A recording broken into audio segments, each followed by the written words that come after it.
The Tarkanians had returned, stronger than before. The first skirmishes over Earth had tested their arrogance and challenged their confidence.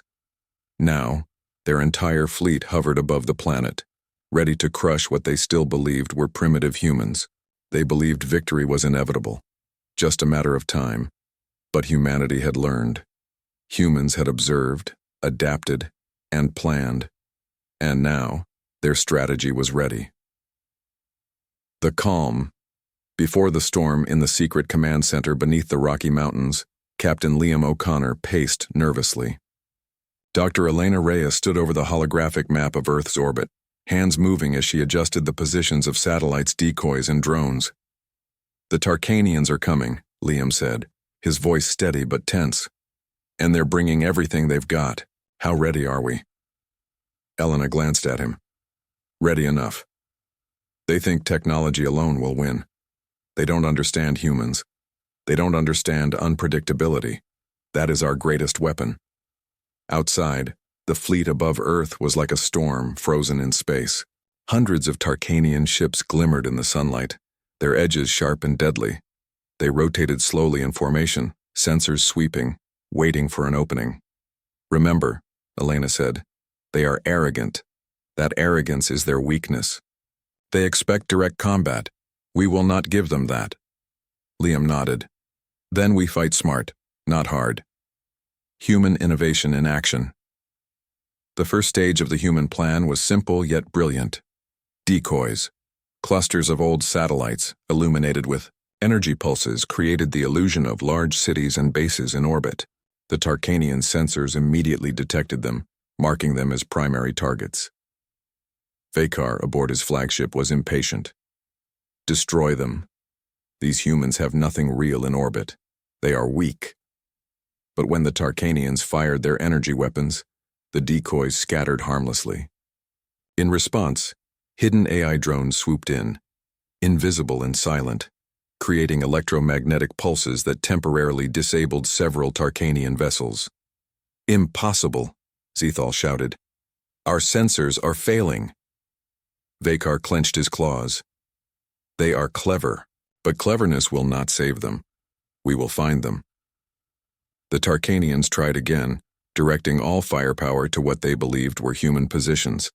Each time the humans had already moved their satellites, drones, and energy nets. The aliens' attacks missed, striking nothing but empty space. From the command center, Liam and Elena watched, exhilarated. "It's working," Liam said quietly. "Every move they make plays right into our traps." Elena smiled. "They may have strength, but we have something they cannot calculate. Creativity." The turning point days passed, and the Tarkanians grew frustrated. Their attacks were precise, but they always failed. No Tarkanian ship had yet been destroyed, but several had been trapped or disabled temporarily, vanishing without a trace. On Earth, civilians volunteered to assist in minor ways, recalibrating communications, tracking satellite movements, and even adjusting decoys' positions from home computers.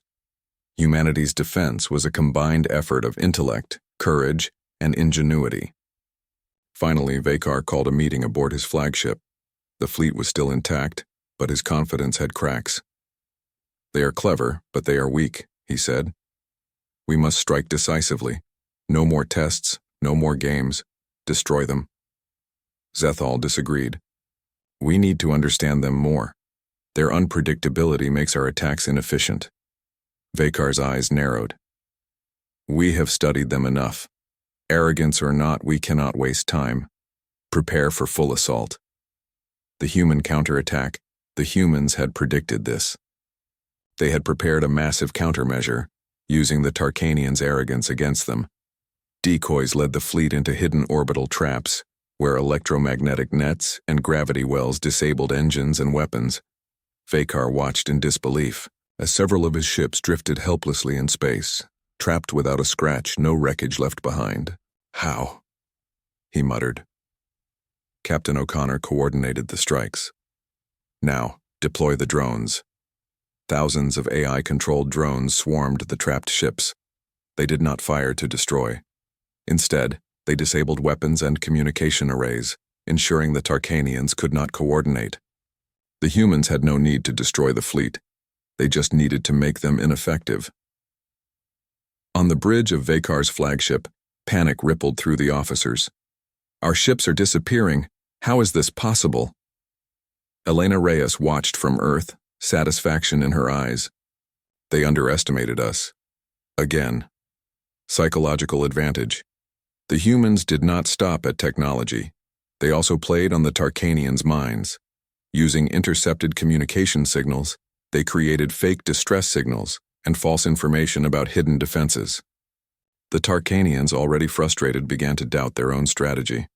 Vakar felt his confidence waver. He had faced hundreds of species and won every time. But these humans, they were unpredictable. They adapted, hid, and struck without warning. Each loss, though minor in number, had no wreckage, no evidence, just confusion. "Retreat," Zethal finally said. "We cannot risk more."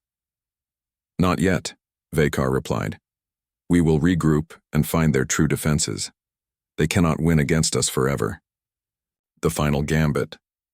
The humans' final stage was genius in its simplicity. While the Tarkanians concentrated on what they thought were humans' positions in orbit, actual human operations were underground and dispersed across the planet. Using precise coordination, human forces disabled key planetary sensors, disrupted communications, and forced the Tarkanians to operate blindly. In the sky above New York, a Tarkanian cruiser drifted helplessly. Its weapons were offline, engines stalled, and sensors scrambled. A team of humans in a remote control center in the Nevada desert monitored its every move. One simple command, sequence, and the ship vanished from the Tarkanians' radar. No explosion, no wreckage, just gone. Vakar's bridge erupted in chaos. "Where did it go?" "It disappeared," Zethal stammered. "It's impossible." Victory through ingenuity. By the end of the week, the Tarkanians had suffered repeated failures. Their full-scale assault had been rendered ineffective. Ships drifted trapped, communications were scrambled, and morale plummeted. Humans had not even fired lethal weapons, but the Tarkanians could not recover. From the command center beneath, the Rocky Mountains, Captain O'Connor spoke over secure channels. "They underestimated us. They believed victory would be easy. They were wrong." Elena Reyes smiled. "This is what makes humans special. We are not the strongest, but we are clever, adaptable, and united. That is our greatest weapon."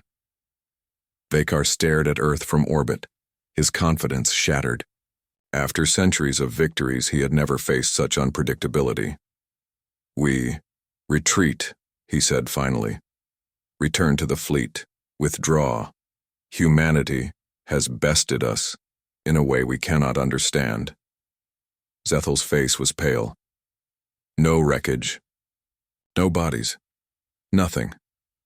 They won without even fighting as we expected." Vakar nodded slowly. "We will remember this planet, and we will respect them." The aftermath on Earth, people did not celebrate with grand displays of power or parades. Instead, they returned to their work, to their homes, knowing that ingenuity and cooperation had saved their world. Humanity had faced a threat from beyond the stars and had emerged victorious, not through sheer force but through intelligence, courage, and unity. In secret, governments and scientists across the globe began sharing their technology and strategies, preparing for future threats. The message was clear.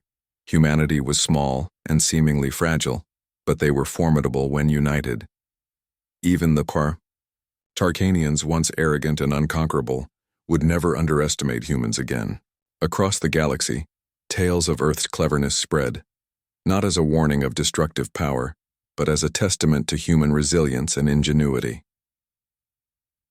Final reflection, Captain O'Connor stood beneath the night sky, looking up at the stars. "We faced them, and we won. Not because we had the best weapons, but because we had something they couldn't predict. We had our minds, our creativity, our will to survive." Elena Reyes joined him. "They may return someday," she said. but we'll be ready. Humans are not weak. We adapt, we innovate, and we never give up. Above them, Earth spun silently in space, blue and green, fragile but unbroken. The Tarkanians' fleet had returned home, humbled and defeated without a single wreckage marking the battlefield. Humanity had won, not through violence, but through ingenuity, courage, and unity. And that was a victory no alien could ever forget. Prime knew that their previous confidence had been misplaced. Their enemies were cunning, adaptive, and unpredictable. Yet humanity had one advantage that no alien species could ever take away: their ability to learn, adapt, and innovate under pressure. Lieutenant Aaron Cade stood in the command center, watching multiple holographic displays. Each display showed a skirmish, a battle plan, or a reconnaissance scan of the foreign fleet. The initial shock had passed, replaced by determination. The humans were no longer relying solely on brute force, they were thinking. "Report," Aaron said. His voice carried the weight of command and the urgency of the situation. Commander Rhea Thorne stepped forward. "We've analyzed the foreigners' tactics over the past week. They anticipate predictable patterns and exploit any repetition, but they respond more slowly to novel strategies. If we vary our approaches, we can create openings." Aaron nodded. "Then we fight smarter, not harder. Prepare hybrid teams, soldiers, engineers, and strategists together. Every mission must have intelligence gathering as a priority." The first hybrid mission was simple but critical. A small human team would infiltrate an abandoned alien outpost on a nearby moon to retrieve intelligence on alien technology and troop movements. The team included Aaron, a few elite soldiers, and engineer Lila Voss, a genius with robotics and alien systems. The humans landed quietly, their boots barely leaving marks on the rocky terrain. The outpost was dark and silent, but sensors picked up movement inside. The foreigners were not expecting a small, stealthy team. They had been bracing for a direct attack from a full fleet. "Keep it silent," Lila whispered. "We only need information. No unnecessary conflict." As they entered the outpost, they discovered alien control panels, weapons caches, and battle maps. Using a portable scanner, Lila quickly downloaded data, mapping out alien patrols and supply routes. Just as they were finishing, a patrol appeared at the entrance. Aaron held his breath, signaling his team to remain hidden. The aliens moved cautiously, scanning the room, unaware of the humans' presence. One soldier almost tripped on a loose wire, but Lila's quick reflex stopped him from making a sound. Finally, the patrol left. The humans exhaled silently. They had succeeded without a fight. Small victories like this began to rebuild human morale. They realized that intelligence, patience, and coordination could be as powerful as any weapon. Back on Arendor Prime, the humans studied the intelligence gathered. The aliens had advanced energy shields, fast maneuvering ships, and adaptive combat strategies, but they also had patterns. They relied on predictable patrol routes, communication hubs, and energy nodes that powered their fleet. The humans planned their next moves accordingly. Aaron and Rhea organized a daring strike.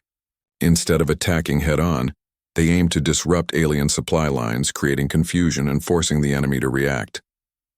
Hybrid teams of soldiers and engineers coordinated attacks on multiple fronts, striking at weak points discovered from reconnaissance. The first assault was a success. Alien energy nodes were temporarily disabled, slowing their fleet. Human ships used this window to attack supply convoys, capturing resources and forcing the aliens to retreat. It was not a victory by sheer power, but by intelligence and adaptability. Aaron addressed his team afterward. "Today we showed that humans are more than warriors. We are thinkers, innovators, and survivors. The war is not over, but we've taken the first step toward winning it." The aliens were not idle. They quickly adapted, deploying scouts to monitor human activity and changing their tactics to avoid predictable patterns. Battles became more intense, more dynamic, and more dangerous. Human losses occurred, but each loss taught valuable lessons. Humans began to innovate further: new formations, advanced drones with adaptive AI, and combined arms strategies that integrated soldiers and machines seamlessly. A turning point came during a massive engagement over the planet Vorak III. The aliens had positioned a blockade to prevent human reinforcements. Humans, expecting a head-on fight, instead used decoy ships, electromagnetic pulses, and rapid orbital maneuvers. The aliens were caught off guard, and for the first time humans gained a decisive advantage. Lieutenant Aaron led a boarding team onto an alien cruiser. Inside, humans faced alien soldiers who were fast and skilled. But the humans' coordinated tactics, training, and quick decision-making allowed them to overcome the defenders. They secured vital systems, gaining access to the alien fleet's command interface. The humans discovered something unexpected. The aliens were not conquerors seeking destruction. They were defending resources and territories vital to their survival. This revelation shifted the humans' perspective. They were no longer fighting simply to win. They were now strategizing to force a resolution that could prevent unnecessary loss of life on both sides. Aaron shared the information with Rhea. "They're not evil," he said. "They're survivors just like us. If we fight smart, maybe we can find a way to end this war without total destruction." Rhea nodded. "Agreed. But first we must show them that humans are worthy opponents capable of respect and ingenuity. Only then can diplomacy have a chance." As the humans continued to adapt, they developed new technologies inspired by alien designs. They modified their energy shields, improved propulsion systems, and enhanced communication networks. Soldiers trained in advanced combat simulations, anticipating alien maneuvers and countering them before they happened. The battles became a learning experience for both sides. Humans respected the aliens' skills, and in return, the aliens began to acknowledge the humans' ingenuity. Neither side could dominate through force alone. It was a war of intellect, strategy, and adaptability, a true test of the human spirit. A significant moment came when Aaron led a mixed force of humans to negotiate a temporary ceasefire on a neutral station. The aliens, cautious but intrigued, agreed to parley. Through careful communication and displays of strategic competence, Aaron demonstrated that humans were not only fighters but also capable of reasoned thought and mutual respect. The negotiation did not end the war, but it established a foundation for understanding. Humans realized that intelligence and compassion could be as powerful as weapons, and that victory did not require the annihilation of the opponent. The final confrontation of Part 2 took place over the Helian Rift, a treacherous region of space filled with asteroid fields and gravitational anomalies. Both human and alien fleets approached cautiously, fully aware that a single mistake could be catastrophic. Aaron coordinated a daring strategy. Human ships used the asteroid fields for cover, while smaller strike teams moved quickly to disable alien control nodes. The aliens, anticipating a conventional attack, were unprepared for the humans' innovative approach. In the heat of battle, Aaron's leadership shone. He adapted tactics on the fly, responding to unexpected alien maneuvers and maintaining communication across all teams. The humans achieved a decisive breakthrough. They disabled a key alien control node, forcing the alien fleet to retreat temporarily. But more importantly, the battle demonstrated something greater than victory. Humans could face overwhelming odds, learn from setbacks, and emerge stronger. They had grown not just in skill but in understanding, of strategy, of alien culture, and of themselves. As the dust settled over the Helian Rift, Aaron looked at the stars and felt a deep sense of pride. Humans had faced a superior force, adapted, and persevered. They had learned that combat was not merely about power. It was about intelligence, courage, and unity. The aliens, observing from a distance, recognized the humans' ingenuity. There was no hatred in their eyes, only respect for a species that refused to yield. For the first time, the humans felt that this war might lead not only to survival, but also to mutual understanding and lasting respect. Aaron returned to Arendor Prime to address the colony. "We thought we understood combat," he said, his voice firm and confident. "But we have learned something greater. True strength is not just in our weapons, but in our minds, our courage, and our ability to adapt. Humans will endure not because we are perfect, but because we never stop learning." Civilians cheered, soldiers saluted, and engineers smiled at the thought of the innovations they had achieved under pressure. The humans had faced a formidable enemy and survived. They had learned humility, strategy, and the value of understanding, and most importantly, they had proven that humanity's greatest weapon was its indomitable spirit. The war was not over, but the humans were no longer the same. They had faced the unknown, adapted, and grown stronger. They had realized that combat was not just about winning battles. It was about learning, respecting, and rising to challenges no one else could face. And in the vastness of space, Among stars and planets yet unexplored, humans prepared for whatever came next, confident in one undeniable truth: they could overcome any challenge, adapt to any threat, and endure anything the universe had to offer.